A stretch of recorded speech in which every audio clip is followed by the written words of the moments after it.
सबसे पहले हम चलते हैं माइक नंबर 1 पर। वहां अगर कोई गैर मुस्लिम भाई है और उनके जहन में कोई सवाल है तो वो सवाल कर सकते हैं माइक नंबर 1 से। आदाब। आदाब। अस्सलाम वालेकुम। वालेकुम सलाम। मेरा नाम विजय कुमार बुत्रा, मैं किशनगंज का निवासी हूँ एंड यहाँ पर एक मेरी रेजिन की इंडस्ट्री है। By profession I am an entrepreneur. माशाल्लाह। ऐसा है, आपके विषय में मैंने आपकी तकरीरें काफ़ी टीवी पर भी देखी है, पीस टीवी पर कलकत्ते में, और हमने ऐसा पाया है कि आप इस्लाम के अलावा हिंदू शास्त्रों में भी आपकी बहुत बड़ी आस्था और बहुत बड़ी रुचि रखते हैं। मेरे में ये जानने की उत्सुकता है कि आपकी ये उत्सुकता हिंदू शास्त्र के प्रति कब आई और क्यों आई, इसके विषय में मुझे आपसे थोड़ा जवाब। भाई साहब का सवाल है कि उन्होंने मुझे टीवी पे कलकत्ता में कई बार देखा है और ये जाना है कि इस्लाम के अलावा मैं दीगर मज़ाहिब के बारे में बात करता हूँ और हिंदू धार्मिक किताबों के बारे में भी मैं इल्म रखता हूँ। तो ये पूछना चाहते ये ख्वाहिश कब आई और कैसे आई। मैं जब मेरा मेडिकल कॉलेज में था तो मैं मुतासिर हुआ एक शख्स जिनका नाम था शेख अहमद दीदाद। वो साउथ अफ्रीका के थे और वो इस्लाम और ईसाई मज़हब पे महारत रखते थे। जब उनकी तकरीर सुना तो मैं उनसे मुतासिर हुआ और मैंने कुरान और बाइबल का अल्हम्दुलिल्लाह इल्म हासिल किया। तो सबसे पहले मैंने इल्म हासिल किया बाइबल के बारे में, इस्लाम और ईसाईयत के बारे में। और जब मैं उनसे मिला उन्होंने कहा कि इस्लाम और ईसाईयत पे कई लोग तकरीर कर चुके और कई किताबें लिख चुके, लेकिन हिंदू मजहब और इस्लाम के बारे में वो चंद किताबें हैं।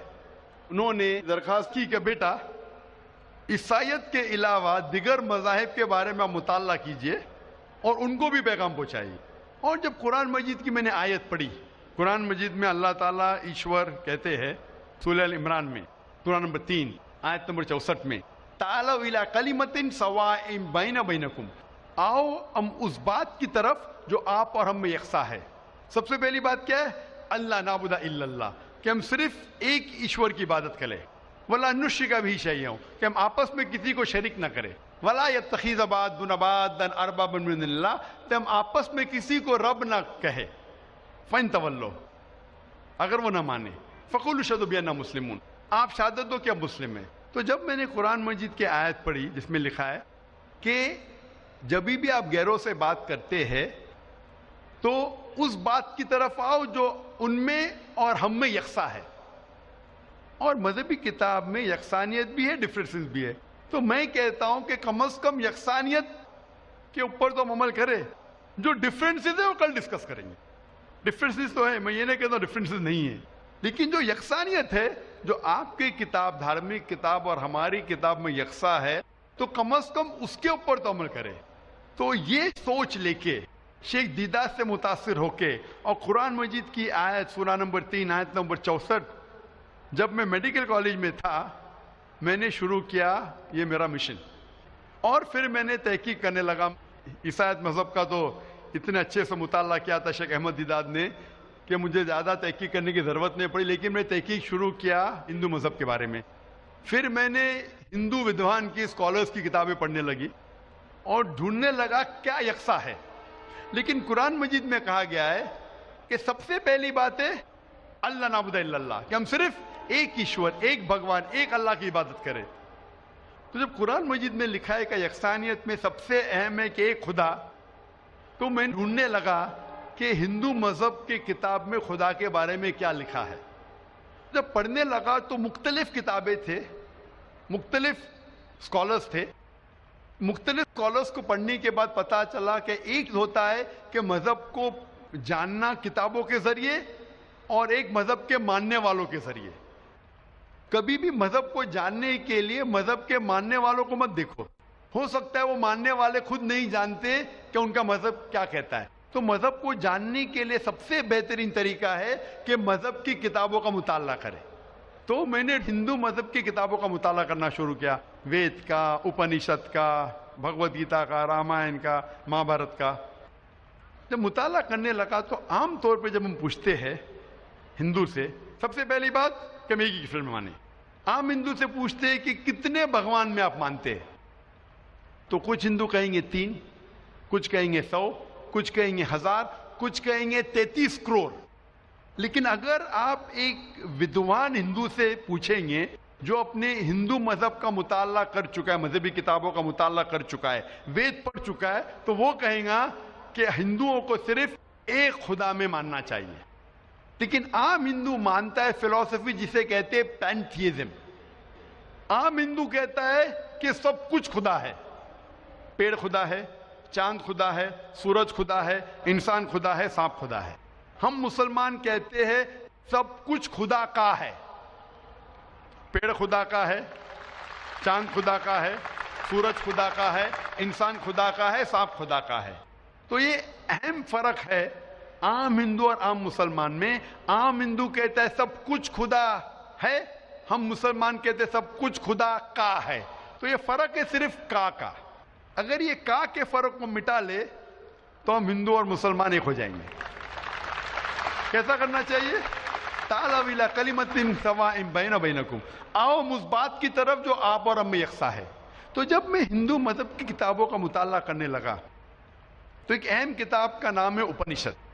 उपनिषद में लिखा है, Chandogya Upanishad, chapter number 6, section number 2, श्लोका नंबर 1 में, एकम एविदित्यम, खुदा एक है दूसरा नहीं है। जब हम पढ़ेंगे श्वेताश्वेतर उपनिषद चैप्टर नंबर 6 श्लोका नंबर 9 में, नाचस्य कसिज जनिता न चदीपा, ये संस्कृत कोटेशन है जिसके मानी है उस खुदा, उस ईश्वर का कोई रब नहीं, उस ईश्वर के कोई वालिदैन नहीं, उसके ऊपर कोई नहीं है, उसकी वालदा नहीं, उसके वालिद नहीं है। लिखा है श्वेताश्वेतर उपनिषद में चैप्टर नंबर 4 श्लोका नंबर 19 में, न तस्य प्रतिमा अस्ति, उस ईश्वर की कोई प्रतिमा नहीं। प्रतिमा संस्कृत में होता है अक्स, photograph, painting, picture, idol, statue, sculpture. न तस्य प्रतिमा अस्ति, उस ईश्वर की कोई प्रतिमा नहीं, कोई अक्स नहीं, कोई पिक्चर नहीं, कोई फोटोग्राफ नहीं, कोई पेंटिंग नहीं, कोई आइडल नहीं, कोई स्कल्पचर नहीं, कोई स्टैच्यू नहीं। और ये आप आगे पढ़ेंगे, ये वही चीज लिखा हुआ है यजुर्वेद में। वेद हिंदू मजहब की सबसे ऊंची किताब है। यजुर्वेद में लिखा है चैप्टर नंबर 32 श्लोका नंबर 3 में, न तस्य प्रतिमा अस्ति, उस ईश्वर की कोई प्रतिमा नहीं, कोई अक्स नहीं, कोई फोटोग्राफ नहीं, कोई पेंटिंग नहीं, कोई पिक्चर नहीं, कोई स्टैच्यू नहीं, कोई आइडल नहीं, कोई स्कल्पचर नहीं। तो जब हम हिंदू मजहब की किताबों का मुताला करते पता चलता है हिंदू मजहबी किताब में भी लिखा है खुदा एक है, उस खुदा का कोई अक्स नहीं। और ब्राह्म सूत्र जो हिंदुइज्म का है वो एकम ब्राह्म द्योत्या नास्ते नैना नास्ते किंचन, भगवान एक ही है, दूसरा नहीं है, नहीं है, नहीं है, जरा भी नहीं है। There is only one God, not a second one, not at all, not at all, not in the least bit.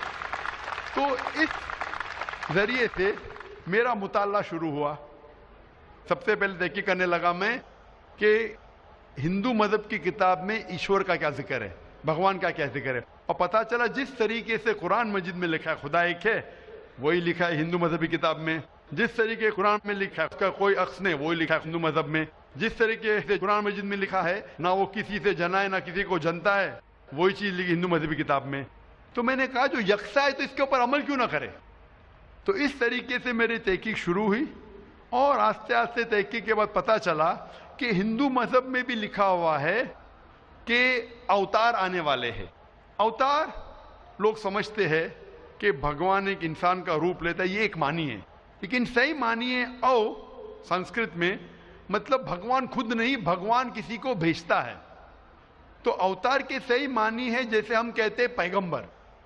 तो भगवान ने, ईश्वर ने कई पैगंबर भेजे और आखिरी पैगंबर का जिक्र हिंदू मजहबी किताब में है, कई किताबों में है, वेद में है, उपनिषद में है। कई मिसाल दूंगा। एक कल्कि पुराना में लिखा है कि आखिरी जो अवतार आने वाले आखिरी पैगंबर वो कल्कि अवतार है। उनके वालिद का नाम है विष्णु यास। विष्णु मतलब खुदा, यास मतलब नौकर, खुदा का नौकर। अरबी में करेंगे तो हो जाता है अब्दुल्ला। जो नाम था मोहम्मद सल्लल्लाहु अलैहि वसल्लम के वालिद का। उसके वालिदा का नाम है सुमति, मतलब शांति, अमन।